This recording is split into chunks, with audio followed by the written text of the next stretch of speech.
अपने जाति का दुख देखकर चिराग पासवान का दिल पसीज गया और वो फाइनली सम्राट चौधरी और विजय सिन्हा के अगेंस्ट आके खड़े हो गए। कह रहे कि साहब जब तक कोई अल्टरनेटिव विकल्प नहीं देंगे तब तक बुलडोजर आपका नहीं चलना चाहिए। सरकार के नियम के पहले भी खिलाफ आ चुके हैं जो है चिराग पासवान, और एक बार फिर से वैसे ही खिलाफत करते हुए दिखाई दे रहे हैं। ये जो अतिक्रमण हटाओ नीति है, अब सम्राट और बुलडोजर के बीच में चिराग पासवान खड़े हैं। पूरी कहानी क्या है सब कुछ आपको विस्तार पूर्वक बताऊंगा, समझाऊंगा, लेकिन उससे पहले मेरा परिचय जान लीजिए। मेरा नाम है रजत और आप जनता जंक्शन देख रहे हैं। सबने देखा खूब बुलडोजर चल रहे हैं। कई लोगों का रोता हुआ वीडियो भी सामने आया जिसमें वो लोग बता रहे थे कि हम चिराग पासवान के जाति के हैं, लेकिन चिराग पासवान हमारे साथ दगाबाजी कर रहे हैं। और ये बहुतायत संख्या में वीडियो सोशल मीडिया पे वायरल होने शुरू करते होते हैं और उसके बाद फाइनली चिराग पासवान को पता चलता है कि साहब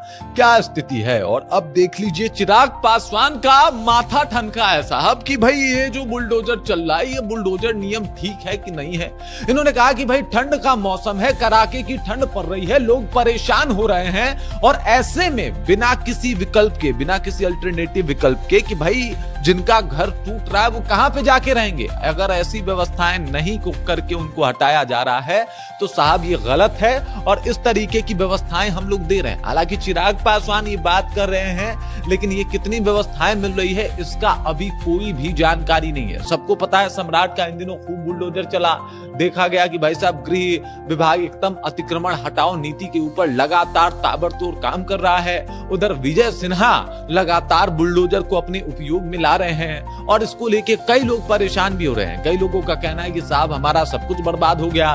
कई लोग दुकान को लेके तो कई लोग अपने मकान को लेके रो रहे हैं। उसमें से बहुत सारे ऐसे लोग थे जो दलित या महादलित तबके से आते थे और सब लोग चिराग पासवान के तरफ रुख करके जो है वो अपनी बातें बताते थे, अपना दुखड़ा सुनाते थे। कहते थे कि भाई हम चिराग के सपोर्टर हैं, हम चिराग के पार्टी के हैं, भाई हम चिराग को मानने वाले लोग हैं। कुछ लोगों ने तो साफ तौर पे कहा कि हम एनडीए को वोट दिए, एनडीए को जिताएं और देख लीजिए एनडीए हमारे साथ क्या कर रही है। इस तरीके का जो है कहीं ना कहीं एक माहौल बनता है और अब फाइनली चिराग पासवान सामने आ गए और कह रहे हैं कि ना ना अब बुलडोजर ऐसे नहीं चलेगा। बुलडोजर अगर आपको चलाना है तो पहले उन तमाम लोगों के लिए व्यवस्था कीजिए, वरना बुलडोजर मत चलाइए। इन्होंने कहा कि देखिए ये माना जा सकता है कि अगर विकास के स्पीड में अवरोध का काम अतिक्रमण कर रहा है तो उसे हटाया जाना चाहिए, कोर्ट का आदेश से अतिक्रमण हटाया जाना चाहिए, लेकिन इस तरीके से हटाया जाना चाहिए कि वहां पे रहने वाले लोगों को कोई दिक्कत ना हो, कोई तकलीफ ना हो और उनके लिए अलग व्यवस्था करनी चाहिए। एक ऑप्शन वैकल्पिक तौर पे सोचना चाहिए कि वो लोग कहां रहेंगे और तब जाके ऐसे बुलडोजर चलाए जाए, वरना ऐसे बुलडोजर का कोई मतलब व मकसद नहीं है। अब देखिए सम्राट चौधरी के बुलडोजर के अगेंस्ट चिराग पासवान का बयान आ रहा है जो अपने आप में बड़ी बात है और ये अदावत की जो शुरुआत है वो हो चुकी है, वो भी इस बात को लेके क्योंकि सम्राट चौधरी का बुलडोजर आजकल कुछ ज्यादा ही कहर बरपा रहा है। विजय सिन्हा ऊपर से सोने पे सुहागा कर दे रहे हैं और अब चिराग पासवान सामने से आके कह रहे हैं कि साहब बुलडोजर तो चलवा रहे हैं लेकिन व्यवस्था क्या दे रहे हैं, और अगर व्यवस्था नहीं दे रहे हैं तो फिर बुलडोजर मत चलवाइए, बुलडोजर बिल्कुल मत चलवाइए।